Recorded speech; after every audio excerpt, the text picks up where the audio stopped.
చేశాడు, రష్యాను ఎమర్జ్ చేశాడు Putin. Right sir. ఇక భారత్ రష్యా శిఖరాగ్ర సమావేశం వేదికగా భారత ఇంధన అవసరాలని తీరుస్తాం, అంతరాయం లేకుండా చమురు సరఫరా చేస్తాము అని చెప్పి పుతిన్ హామీ ఇచ్చారు. దాంతోపాటు ఆరోగ్యం, ఆహార భద్రత, షిప్పింగ్ తదితర 16 ఒప్పందాలు కుదిరాయి సార్. భారత్ రష్యాల మధ్య కుదిరిన ఈ ఒప్పందాల ప్రత్యేకత ఏంటి? అంటే మనం ఈ పర్యటన ముందు మాట్లాడాను, నేను నిన్న కూడా చాలా వివరంగా చెప్పాను. ఇప్పటికి కూడా యూట్యూబ్లో ఉంటాయి, 2 వీడియోలు చూడొచ్చు. ఈ ఒప్పందాల విశిష్టత ఏంటి, కీలక ఒప్పందాలు ఏంటి అని. సో అందువల్ల రిపిటేషన్ ఉండకుండా కాస్త కొంత తప్పదు రిపిటేషన్. ఇప్పుడు ఇక్కడ అర్థం చేసుకోవాల్సింది, అమెరికా ఆంక్షల నేపథ్యంలో రష్యన్తో పుటిన్ పర్యటన సందర్భంగా రష్యాతో కుదిరిన ఒప్పందాల విశిష్టత ఏంటి, అది అలా కంపేర్ చేసి చూసినప్పుడు చాలా ఆసక్తికరమైన పరిణామాలు కనబడతాయి మనకు. అంటే నార్మల్గా ఒప్పందాలను ప్రతి పర్యటన సమయంలో ఒప్పందాలు కుదురుతాయి, అందులో ఆశ్చర్యమేం లేదు. కానీ అమెరికా ట్రంప్ అనుసరిస్తున్న విధానాలతో కంపేర్ చేసినప్పుడు ఇండియా అమెరికన్ రిలేషన్స్లో వస్తున్న ఛాలెంజెస్కు పుటిన్ పర్యటన సందర్భంగా రష్యా భారత్ల మధ్య కుదిరిన ఒప్పందాలు ఏ రకమైన ఆన్సర్ అవుతాయనేది ఒక మన కీలకంగా పరిశీలించాల్సిన అంశం. ఇప్పుడు అమెరికాతో ఇండియాకు ఉన్న సమస్య ఏంటి? ట్రేడ్.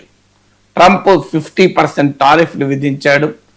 అమెరికా ట్రంప్ ఆంక్షల వల్ల nearly $45 billion of Indian exports America ఇవాళ ఛాలెంజ్లో పడ్డాయి.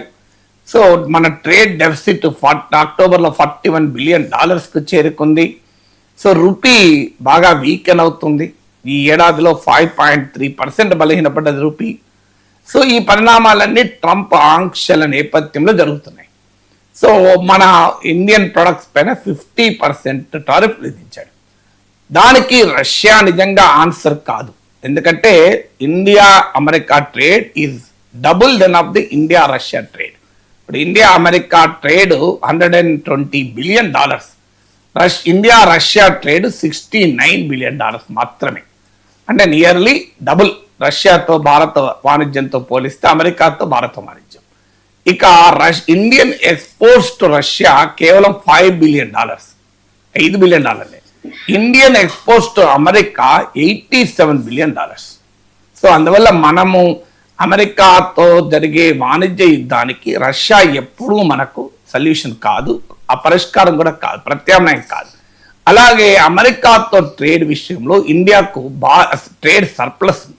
ఉదాహరణకు మనం $41 బిలియన్ వర్త్ ఇంపోర్ట్ చేసుకుంటే అమెరికా నుంచి $87 బిలియన్ ఎక్స్పోర్ట్ చేస్తాం. అంటే నియర్లీ $130 బిలియన్ ట్రేడ్. అప్రాక్సిమేట్గా ఒక $46 బిలియన్ వరకు ఇండియాకు అనుకూలంగా అమెరికాతో వాణిజ్యంలో సర్ప్లస్ మిగిలింది. ఇందుకు కంప్లీట్ భిన్నంగా రష్యాతో వాణిజ్యంలో మనకు లోటు ఉంది. అంటే మనము around $69 billion Indo Russian trade అయితే ఇందులో 92% రష్యన్ ఎక్స్పోర్ట్స్ టు ఇండియానే.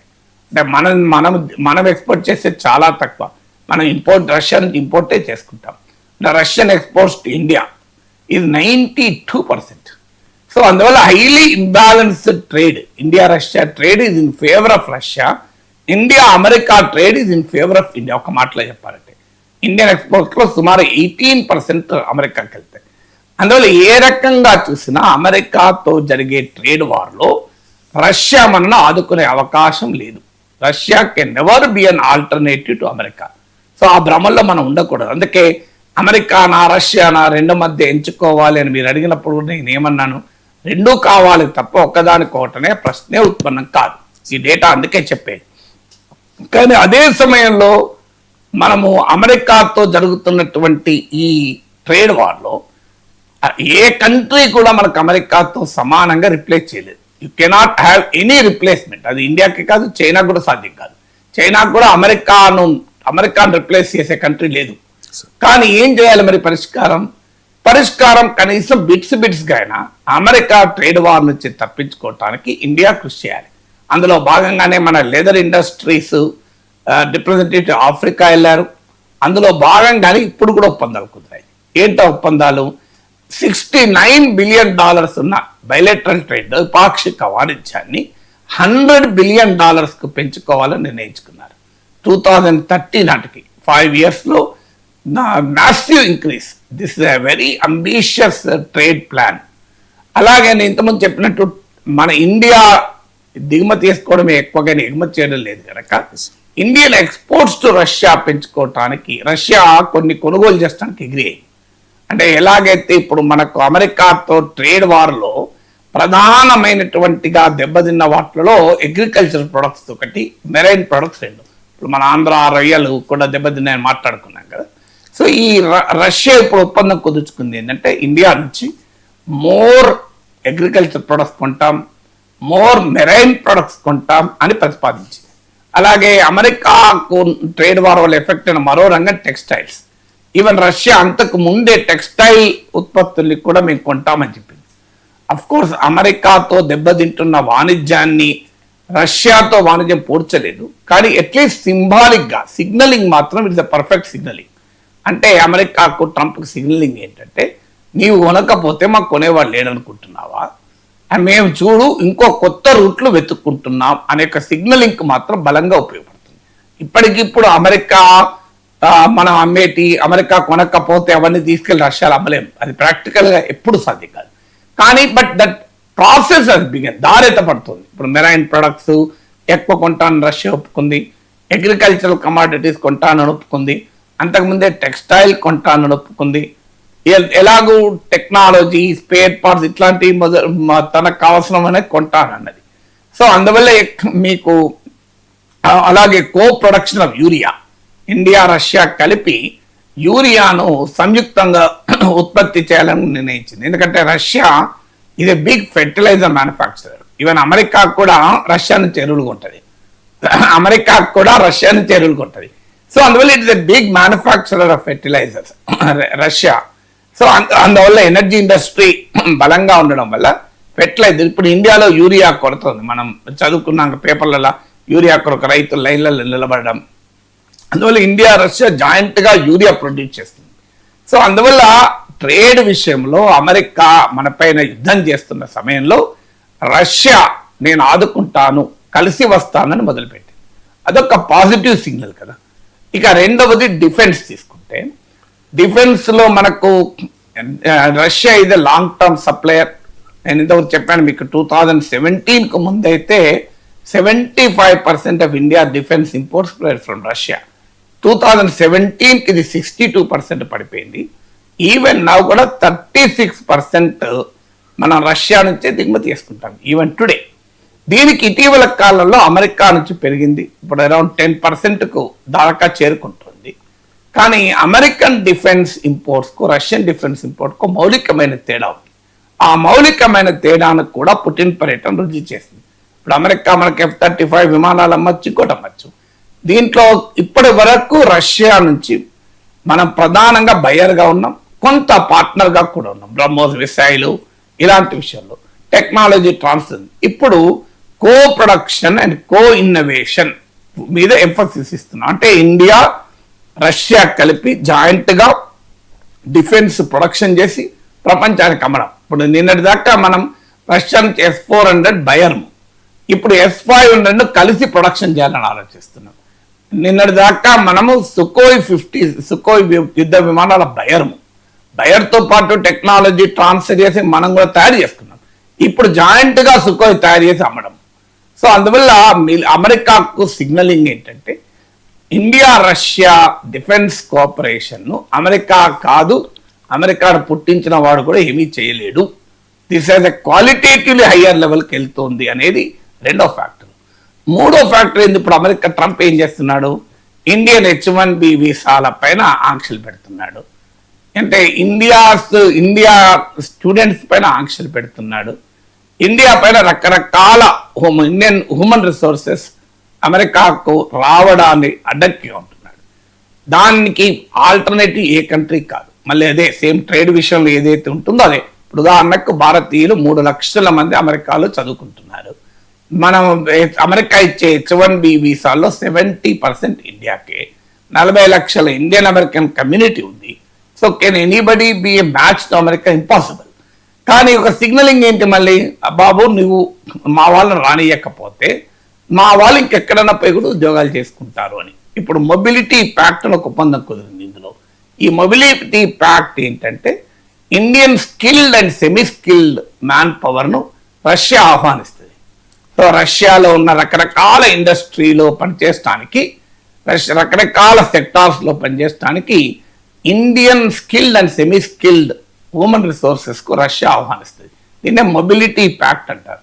అంటే ఒక రకంగా అమెరికాకు మొబిలిటీ దెబ్బతింటుంటే రష్యాకు మొబిలిటీ పెరుగుతుంది. Again it cannot be a match, కానీ దట్ అగైన్ మళ్ళీ సిగ్నలింగ్ అనేది ఇంపార్టెంట్. అంటే ఇవాళ ఒక్క రోజులో నీకు అమెరికాలో ఉద్యోగాలు దొరికినంతగా రష్యాలో దొరకవు. అమెరికాలో ఐటీ ఇండస్ట్రీ ఉంది, రష్యాలో ఆ స్థాయిలో ఐటీ ఇండస్ట్రీ లేదు. కానీ బట్ అదొక ఇండికేటర్ సిగ్నల్గా మొబిలిటీ ప్యాక్ట్ పెట్టుకున్నాం. 4వది టెర్రరిజం. టెర్రరిజం అంశంలో అమెరికా డూప్లిసిటీ మనకు తెలుసు, అమెరికన్ హిపోక్రసీ మనకు తెలుసు.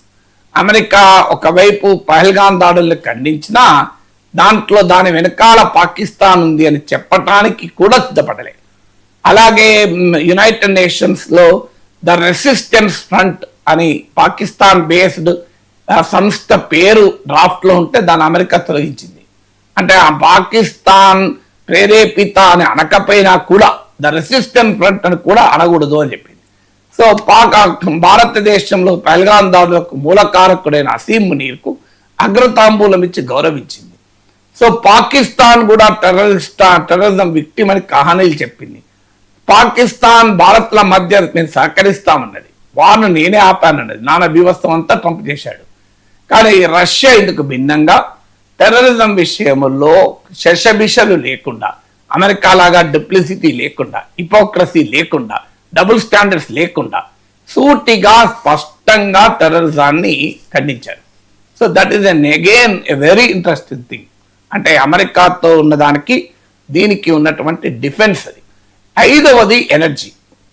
ఎనర్జీ సెక్టార్లో ట్రంప్ పెద్ద ఎత్తున అటాక్ పెట్టాడు.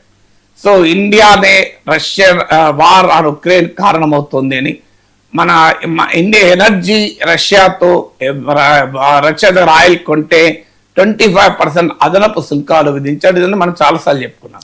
దీనికి ఎలా స్పందించాలి? ప్రాక్టికల్ గా గ్రౌండ్ మీద రష్యా నుంచి ఆయిల్ ఇప్పుడు తగ్గుతున్నాయి. కానీ ఒక సిగ్నలింగ్ ఏమిచ్చారు అంటే, పుటిన్ తన ఉపన్యాసంలో చెప్పాడు, India Russia will be an uninterrupted energy supplier to India's growing economy అన్నాడు. అయితే అందులో తెలివిగా ఎనర్జీ అన్నాడు. Energy need not be oil alone. అక్కడ ఒక మెలిక ఉన్నది. అంటే అమెరికా ఒత్తిళ్లు వల్ల ఇండో రష్యన్ ఆయిల్ ట్రేడ్ దెబ్బతింటుంది అన్నది పుటిన్ కూడా ఒక రకంగా అంగీకరించాడు, మోడీ కూడా అంగీకరించాడు. అందుకే అక్కడ ఆయిల్ ట్రేడ్ అనకుండా ఎనర్జీ ట్రేడ్ అన్నారు. ఎనర్జీ ఇక్కడ అంటే కేవలం ఆయిలే కాదు, అందుకే ఆయిల్, గ్యాస్ అండ్ కోలే కాకుండా న్యూక్లియర్ పవర్ అన్నారు. దానిపైన ఎంఫసిస్ ఇచ్చారు. ఆల్రెడీ కూడంకులంలో 5 న్యూక్లియర్ రియాక్టర్స్ గతం ఇప్పటికి 2 ఆపరేషన్లు కూడా అయిపోయాయి. కూడంకులంలో Russian made light water reactors.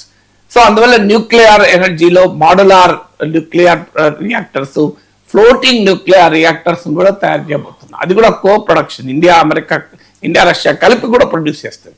So అందువల్ల ఎనర్జీలో రష్యా అమెరికా ఆంక్షల ప్రభావం స్పష్టంగా కనబడుతున్నా, at least on the whole of it India Russian energy cooperation నిరంతరంగా నిరాటంకంగా కొనసాగుతుంది అని కూడా మనం చాలా స్పష్టమైన మెసేజ్ ఇచ్చాం. చూడండి, ఇప్పుడు అమెరికా ఇండియా కన్సర్న్స్ అన్నీ కూడా, మొబిలిటీ ఒక కన్సర్న్, ఎనర్జీ ఒక కన్సర్న్, ట్రేడ్ ఒక కన్సర్న్, డిఫెన్స్ ఒక కన్సర్న్, ఈ అన్నిట్లో కూడా ఎంతో కొంత రష్యా ఒక మెటీరియల్గా అమెరికాకు మనకు రిప్లేస్మెంట్గా కాదు, కావాలని కూడా ఇండియా ఏమి ఆశించడం లేదు. మన అమెరికాకు బదులుగా రష్యా అనే భావనలో లేము, అమెరికాతో పాటు రష్యా అనుకుంటున్నాం. కానీ అమెరికా చేస్తున్న అగడాలకు ఒక రకంగా సంకేతాన్ని, సిగ్నలింగ్ను మాత్రం చాలా స్పష్టంగా ఇచ్చాం. అది అన్ని విషయాలు మీకు ట్రేడ్, ఎనర్జీ, డిఫెన్స్ ప్రతి దాంట్లో కూడా ఇచ్చాం. సహజంగానే ఉక్రెయిన్ వార్ ఒక కీలకమైన అంశం. అమెరికా కోరుకుంటుంది ఉక్రెయిన్ వార్లో రష్యాను మనం తీవ్రంగా ఖండించాలని. మన వైఖరిని అమెరికా, పశ్చిమ దేశాలు ఇబ్బంది పెడుతూనే ఉన్నాయి, ప్రశ్నిస్తున్నాయి. కానీ ఇందులో ఎక్కడ జాయింట్ స్టేట్మెంట్ ఉక్రెయిన్ వార్ ప్రస్తావన తేలే. కానీ మోడీ తన ఉపన్యాసంలో మాత్రం మేము తటస్థంగా లేము, మేము శాంతి పక్షాన ఉన్నాం, ఉక్రెయిన్ వార్ పరిష్కారానికి జరిగే శాంతి ప్రయత్నాలు ఆహ్వానిస్తాం, అవసరమైన భాగస్వామ్యాన్ని కూడా కలిగి ఉంటామని చెప్పారు. అందువల్ల ఉక్రెయిన్ వార్ పైన మొదటి నుంచి మన స్టాండ్ ఏందో ఇప్పుడు ట్రంప్ ఒత్తిళ్లు ఉన్నా మా స్టాండ్ ఏమీ మారదు. అమెరికా ఒత్తిడి మేరకు మేమేమి రష్యాను ఖండించము, అదే సమయంలో రష్యాతో ఫ్రెండ్షిప్ ఉంది కనుక ఉక్రెయిన్ వారు సమర్థించము. This has been the time tested stand of India 2020 నుంచి. అంటే అమెరికా కోరినట్టు యూరప్ కోరినట్లు రష్యాను ఖండించము, ఎందుకంటే ఈ వార్కు రష్యా ఒక్కటే కారణం కాదు. సో అదే సమయంలో రష్యన్ వార్నే మేము సమర్థించాం. చైనా అన్న రష్యన్ వార్కు కాస్త అనుకూలంగా రష్యా వైపు ఉంటుంది, మనం రష్యా వైపు ఉంటాం, పీస్ వైపు ఉంటామని డే 1 నుంచి మన స్టాండ్.